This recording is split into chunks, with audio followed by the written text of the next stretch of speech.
শুভ সকাল আমার প্রিয় বন্ধুরা, কেমন আছো সবাই? আশা করছি সকলে অনেক বেশি ভালো আছো। আমরাও না বেশ ভালো আছি।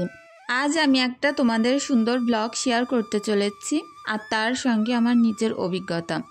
বাচ্চা কাচ্চার যে ভর্তির টাইমটা প্রত্যেক মা বাবার যে কি মনের অবস্থা হয়ে থাকে, আর তার সঙ্গে পরিস্থিতির শিকার হয়ে কি করতে হয় সেইগুলো আর কি। অবশ্যই পাশে থেকো, আশা করছি ভিডিওটি তোমাদের বেশ ভালোই লাগবে। যে কোনো বড় ইংলিশ মিডিয়াম স্কুলে ভর্তি করা, এটা তো কৌতূহল আছে প্রচুর, কিন্তু জানি না আমাদের মতো মধ্যবিত্ত ঘরে আমাদের কপালে লেখা আছে কিনা। তো সেগুলোই আর কি শেয়ার করব। তো যাই হোক, সকাল সকাল সংসারের কাজকর্ম শুরু করে দিলাম। আজ যাব যেহেতু মেয়ের স্কুলে, ইংলিশ মিডিয়াম স্কুলে ভর্তি করানোর জন্য। এখন তো ভর্তি হয়তো হবে না, স্কুলের ফিস কত, তার সঙ্গে মাসে যে খরচাটা আছে সেটা কেমন লাগবে, আর তার সঙ্গে বইপত্রের খরচা কেমন, সব মিলিয়ে এই সকল বিষয়গুলো জানার বোঝার আছে। যদি পারি তাহলে দিতে পারবো, তা না হয় না। তো সব কিছু ক্লিয়ার করে দেওয়াই ভালো, কারণ এখন হয়তো আমি বলছি দিতে পারবো, কিন্তু পরে দিতে পারছি না। তোমরা আমার কাছে অনেকেই জিজ্ঞাসা করবে যে কি হলো, দিচ্ছ না কেন। তো যাই হোক, আমি আর কি শুনতে বুঝতে যাব, যদি হয় তাহলে দেবো, তা না হয় দেবো না। দেখো, এদিকে সুন্দর করে সকাল সকাল রান্না বসিয়ে দিচ্ছি। সকালবেলার ভাত নেই, তার সঙ্গে গ্যাস তো শেষ হয়ে গেছে, ওই কারণে আর কি আমার এখন একদম ঘুম থেকে উঠেই সকালের ভাতটা বসিয়ে দিতে হচ্ছে। তো এদিকে উনুনে ছাই ভর্তি আছে, যেহেতু রাতে রান্না হচ্ছে, সকালে উঠে চা করা হচ্ছে, এটা ওটা করতে করতে উনুনটা সব সময় ছাই ভর্তি থাকছে। তো কাল আমি বিকালে লেপে তারপরে রান্না করেছিলাম, এখন উনুনটা লেপতে গেলে অনেকখানি সময় লেগে যাবে। ওই কারণে ভাবলাম চলো ভাতটা বসিয়ে দিই, আর তারপরে কাজকর্মগুলো করে রান্না টান্না একেবারে করে ফেলবো। একদিকে রান্না হচ্ছে, একদিকে কাজকর্ম। কোনো একটা জায়গায় বেরানোর হলে এতটাই তাড়াহুড়ো করে ধৈর্য ধরে কাজ করতে হয়, কি বলবো। তাড়াহুড়োর কাজ কখনোই ভালো হয় না, তারপরেও চেষ্টা করি সুন্দর করে করার জন্য। তো খাটপত্র গোছানোর আছে, ওই ঘরটা মেয়েরা যেহেতু পড়ছে, ওই ঘরের অবস্থা অনেকটাই বাজে, সব কিছুই পরিপাটি করব। সকালবেলার টাইমটা প্রচুর প্রেশার থাকে, তার মাঝে নিজের তো খাওয়া দাওয়ার টাইম থাকেই না, বাচ্চাদেরকে টাইমে খাওয়ানো, রান্না বান্না, কাজকর্ম, এটা যেন কি বলবো প্রত্যেক দিন একটা চ্যালেঞ্জিং বিষয় হয়ে থাকে।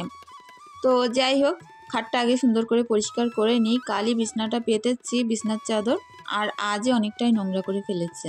তো বাচ্চা কাচ্চা সন্ধ্যাবেলা যেহেতু ঈশাকে নিয়ে ওপরে পড়তে বসে, আর সিমরান টেবিলে বসে, অনেক বেশি নোংরা করে ঈশা। তো দেখো সুন্দর করে একটু টান টান করে নিচ্ছি।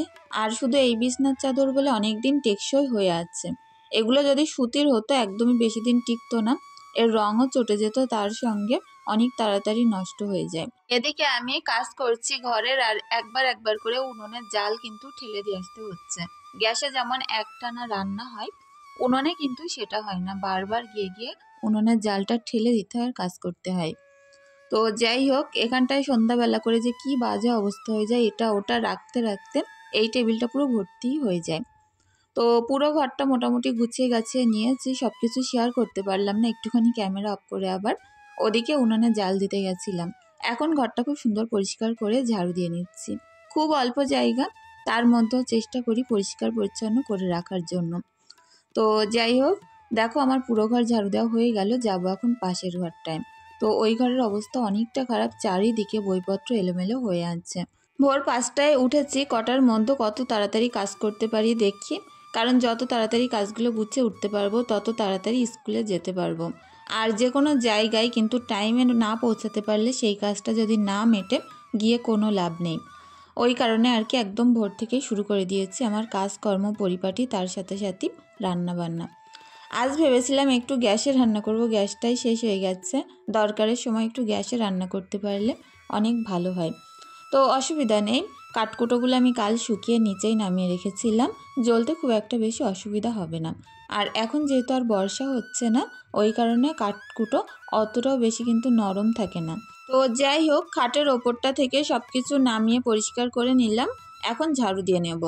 তো প্রত্যেক দিন সন্ধ্যাবেলা আমার ওই ঘরের খাটের অবস্থাটা এরকম থাকে, তার সঙ্গে সঙ্গে বাচ্চা কাচ্চা যদি কিছু টুকটাক খাবার খায় ব্যাস, তাহলে খাটের বিছানার চাদরটা পুরো নোংরা হয়ে যায়।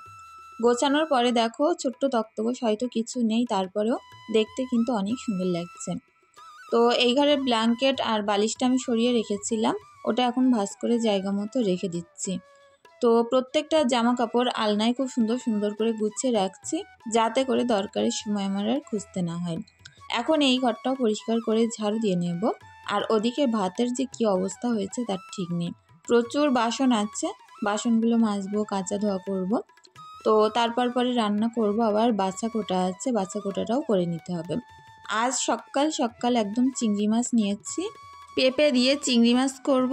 আর তার সঙ্গে আমার ননদ একটুখানি কুমড়ো আর কুমড়ো শাক পাঠিয়েছে, তো কুমড়ো শাক দিয়ে চিংড়ি মাছের মাথা বাটা করে রান্না করব। অনেক ভালো লাগে জানো তো, চিংড়ি মাছ যখন একটুখানি ছোট থাকে কিংবা কম থাকে, বেটে যে কোনো সবজিতে দিলে, বিশেষ করে শাকে দিলে, শাকের পুরো আলাদা রকম একটা সুন্দর স্বাদ চলে আসে। তো যাই হোক, আমি এদিকে ঝাড়ু দিচ্ছিলাম আর আমার মেয়ে ওখানে দাঁড়িয়ে দাঁড়িয়ে কি একটা যেন খাচ্ছিল। আর এত বেশি গল্প করে কাজ করার টাইমে, কি বলবো, যে কোনো প্রশ্নের উত্তর দিতে দিতে আমার একবেলা চলে যায়। তো এখন বাসনগুলো নিয়েও চলে এসেছি। দেখো পুকুর পাড়ে কত সুন্দর রোদ্দুর, এখানে কাজ করতে না অনেক ভালো লাগে। আর এই যে শানটা যেখানে বসে কাজ করি, এখানে কিন্তু কোনো রকম রোদ্দুর নেই, ছায়া ছায়া ভাব। পুকুরের পানিতে যেহেতু খুব সুন্দর রোদ্দুর পড়ে, তার কারণে পানিগুলো অনেক সুন্দর স্বচ্ছ পরিষ্কার দেখায় আর থাকেও তাই। অনেক পুকুরে দেখেছি চারিদিক থেকে গাছপালা, একদম অন্ধকার হয়ে থাকে, রৌদ্র ঢোকে না, সেই সকল পুকুরের পানি কিন্তু প্রচুর নোংরা হয়। আর আমাদের এই পুকুরটার পানি একদম সুন্দর চকচকে থাকে। আর সারা বছর আমি এখানে কাজ করতে পারি, একদমই পানি শেষ হয় না, যেহেতু একদম মাঠের মাঝখানে আর অতিরিক্ত গভীর পুকুর, তার কারণে কিন্তু এতে পানি ফুরায় না। সারা বছরই ইচ্ছা করলে পানি না ছেঁচে ফেললে পানি থাকে। তো যাই হোক, এখানে কালির হাঁড়িকুড়ি রয়েছে, ওগুলো একটু লাস্টে মাজবো। আগে এই যে এমনি বাসনগুলো মেজে নিলাম। এই হাঁড়ির তলায় যে এত পরিমাণে কালি পড়ছে, সকালে করে চা করি আর এর তলা পুরো কালি ভর্তি হয়ে যায়। যেহেতু পাটকাঠি পাতা দিয়ে জাল দিয়ে চা করি, কাঠ দিয়ে তো আর জাল দেওয়া যায় না, কাঠে রান্না করলে কিন্তু কালি কম পড়ে, কিন্তু পাতা আর পাটকাঠিতে রান্না করলে প্রচুর কালি পড়ে। তো যাই হোক, সুন্দর করে চুপে চুপে মেজে নিচ্ছি। আর প্রত্যেক দিনে আমি এরকমভাবে কালিগুলো তুলে পরিষ্কার করে ফেলি। তো এখানে সানের ওপরে অনেক বেশি জায়গা, অনেক বাসন মাজলেও না কোনো রকম অসুবিধা হয় না, খুব অল্প টাইমে সুন্দর মাজা হয়ে যায়। আর ঘরের ভিতরে কাজ করলে অনেক অসুবিধা হয়, অল্প জায়গার মধ্যে এরকম কালিকুলি তো মাজাই যায় না। তো যাই হোক, প্রত্যেকটা বাসন খুব সুন্দর করে চুবিয়ে চুবিয়ে ধুয়ে নিচ্ছি। আর একটা জায়গায় যাওয়ার থাকলে যে কতটা পরিমাণে এক্সাইটেড থাকি কি বলবো। সবসময় সংসারের ভিতরে থেকে থেকে এমন একটা মনে হয় যে মাঝে মধ্যে দিনের ভিতরে কি 2-4 দিন বাদে বাদে বিকালবেলা যদি একটুখানি 10 মিনিট কি 20 মিনিট বাইরে কোনো জায়গায় বসে থাকা যেত, তাহলে মনটা ভালো হয়ে যেত। তো যাই হোক, সিমরানকে আবার পড়াতে আসবে, তাড়াতাড়ি যাব, তাড়াতাড়ি চলে আসব। আর আমার মুরগিগুলো দেখো, আমার পিছুই ছাড়ে না, সব কটা দৌড় দিয়েছে। আর ওই যে লাল মুরগিটা আসলো, ওই লাল মুরগিটা না বেশ বড় হয়েছে, তো একদম কি বলবো, থপ থপ করে হাঁটে। আমার হাজব্যান্ড এটাকে টাইগার বলে ডাকে। তো যাই হোক, ভাত এদিকে প্রায় হয়ে গেছে, এবার উপর দিয়ে নেব, তারপরে এবার সবজিগুলো রান্না করে ফেলবো। বড় হাঁড়িতে করে ভাত বসিয়েছি, একেবারে 3 বারের মতন করে নিয়েছি, জানি না কি হবে, রাত্রিবেলা ভাত ভালো থাকে কি। আর এমনিতেও হাঁস মুরগিদেরকে একটু ভাত দিতে হয়, ওই কারণে একটু বেশি করেই রান্না করি। এদিকে কুমড়ো শাকগুলো কেটে নিয়েছি, এত দারুণ জালি আর সেই সঙ্গে মোটা মোটা ডগা, তো দেখেই খেতে ইচ্ছে করছে, একদম পুরো সবুজ শাক। তো শাকটা সেদ্ধ বসিয়ে দিলাম, আর এদিকে সুন্দর সেদ্ধ হয়ে গেছে, একটু নামিয়ে নিয়েছি। এখন এটা ভাজা করে নেব, তার জন্য চাটুই বসিয়ে এর মধ্যে তেল গরম করে নিয়েছি। আমি কিন্তু চিংড়ি মাছের এই যে বড় বড় চিংড়ি মাছ কাটা আছে, এর প্রত্যেকটা মাথা সুন্দর করে একটু মাছ রেখে রেখে কেটে সুন্দর করে বাটা করে নিয়েছি। ওই চিংড়ি মাছের মাথা বাটাটা দিয়েই আমি শাকটা রাঁধবো। তো এদিকে দিয়েছি একটু রসুন থেতো, পেঁয়াজ, আর শাকটার মধ্যে আমি অনেকটাই পরিমাণে কাঁচা লঙ্কা দিয়েছিলাম। আর এর আসল স্বাদটা আসে কিন্তু কাঁচা লঙ্কার কারণেই, কারণ শাক জিনিস দেখবে কাঁচা লঙ্কা না দিলে ভালো লাগে না। তো চিংড়ি মাছের মাথাগুলো এরকম পানি দিয়ে ভিজিয়ে যে পানিটা হলো সেটা দিয়ে দিলাম, আর যে খোসা খোসা যেগুলো, সেগুলো এরকম নিংড়ে বের করে নিলাম। আর এখন এই যে কড়াটার মধ্যে আবার সবজি রাঁধবো, ওই কারণে কড়াটা একটু ধুয়ে নিচ্ছি। গরম কড়ার মধ্যেও পানি ঢেলে এরকম ধুয়ে নিলে সাথে সাথেই পরিষ্কার হয়ে যায়। তো কড়াটা গরম করে তেল দিয়ে দিয়েছি, অনেকটাই চিংড়ি মাছ আছে, এগুলো একটু ভাজা ভাজা করে নেব। তার সঙ্গে দিচ্ছি পেঁয়াজ, আজ একটু শর্টকাটে রান্না করবো আর একটু অন্যরকমভাবে করব। তো চিংড়ি মাছ পেঁয়াজটা একটু হালকা লাল লাল করে ভাজা করে নেব। তারপরে এর মধ্যে দেব আদা রসুন বাটা। বড় সাইজের একটা পেঁপে, অনেকটাই সবজি হবে, সবটাই রাঁধবো। তো আমি যেহেতু ভাত কম খাই, সবজিটা একটু বেশি খাই, সবুজ কালারের সবজি হলে বেশি ভালো হতো, তবে পেঁপেটাও অনেক ভালো একটা সবজি। তো যাই হোক, আমার মেয়ে অনেক বেশি পেঁপে পছন্দ করে। রান্না করে রাখার পরে ঈশা কিন্তু গামলা থেকে তুলতেই থাকে আর খেতেই থাকে।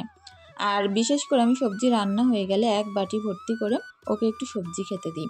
সিমরান একদমই ভালোবাসে না, কোনো সবজিই খায় না, কিন্তু ঈশা যে কোনো সবজি অনেক ভক্তি করেই খায়। তো এই যে বড় বড় সাইজের চিংড়ি মাছ দিয়ে পেঁপে রান্না, এটা যে কি বেশি মজা লাগে কি বলবো।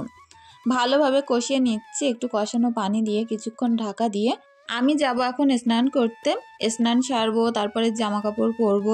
ঈশার স্নানটা করিয়ে দিয়েছি, এইবার শুধু জামা কাপড়গুলো পরাবো, তাহলেই হয়ে যাবে। সিমরানের যদি পড়াতে আসে তাহলে নিয়ে যাব না, আর যদি টিউশন পড়াতে না আসে তাহলে নিয়ে যাব। তো যাই হোক, এদিকে সবজিটা আমি এখন সুন্দর করে কষিয়ে নিচ্ছি, এর ফাঁকে আমি অনেক কাজ করে এসেছি। তো যাই হোক, উনুনে রান্না বসিয়ে দিয়েও কিন্তু আলাদা কাজ করা যায়। এর ভিতরে বড় একটা কাঠ দিয়েছিলাম, কাঠটা যতক্ষণে আস্তে আস্তে করে হচ্ছিল, জ্বলছিল, রান্না হয়েছে, ততক্ষণে আমি সমস্ত কাজকর্ম করে গুছিয়ে এখন চলে এসেছি এই যে গাড়িতে উঠতে। তো যাই হোক, আমার মেয়ে বলছিল এখানে শুয়ে শুয়েই যাবে। সিমরান চলে গেছে পিছনে, ঈশা মাঝখানে শোবে, আর আমরা দুজন সামনে বসেই যাব। তো অনেকটা এক্সাইটেড নিয়ে যাচ্ছি, জানি না কপালে কি হয়। তবে জানি না হয়তো আমাদের মতো মধ্যবিত্ত ঘরের থেকে আমরা ভর্তি করতে পারবো কিনা। এত বড় স্কুল, তার সঙ্গে ইংলিশ মিডিয়াম, তো পুরোটাই যেহেতু ইংলিশ, অনেকটা চাপের ব্যাপার, বুঝতেই পারছো।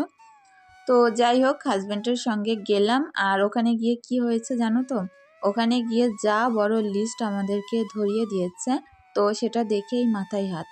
হয়তো মধ্যবিত্ত ঘরের বলেই আমরা আজ এতটা বেশি পিছিয়ে, যে বাচ্চার একটা সুন্দর ভবিষ্যৎ ভাবার কথাও আমরা চিন্তা করতে পারি না।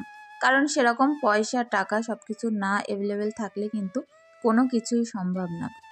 তো গেছিলাম অনেক আশা করে, সেটা হয়তো হবে কি হবে না আমি এখন বলতে পারছি না। তবে তোমরা অবশ্যই দোয়া করো আমি যেন আমার মেয়েকে এই স্কুলে ভর্তি করতে পারি। তো এটা হচ্ছে সিবিএসসি বোর্ডের স্কুল, আর কেজি স্কুল তো অনেক আছে, কিন্তু এরকম বোর্ডের স্কুল অনেক কম, আর তার সঙ্গে অনেক বেশি ভালো। কথাবার্তা বললাম, প্রচুর বড় লিস্ট, তার সঙ্গে টাকার অ্যামাউন্টও এরকম বড়। তো এক্ষুনি দিতে হবে 18,000 টাকা ভর্তি ফি, তার মানে ফর্ম ফিল আপ করার পরে, তারপরে যখন ডাকবে ভর্তি করার জন্য তখন দিতে হবে 18,000 টাকা। বছরে বই লাগবে 4,000 টাকা, আর মাসে দিতে হবে 1100 টাকা করে ফিস, আর টিউশন যে মাস্টার আছে তাকে দিতে হবে 3,000 টাকা। তো বুঝতেই পারছো কতটা বেশি চাপের। তারপরে গাড়ি ভাড়া আছে প্রায় 16 থেকে 1700 টাকা। তো এই সকল লিস্ট পেয়ে আরও তো আনুষঙ্গিক অনেক রকম খরচ আছে, যেমন ধরো প্রত্যেক মাসে কোনো না কোনো এখানে অনুষ্ঠান হবেই, তার আলাদা একটা খরচ।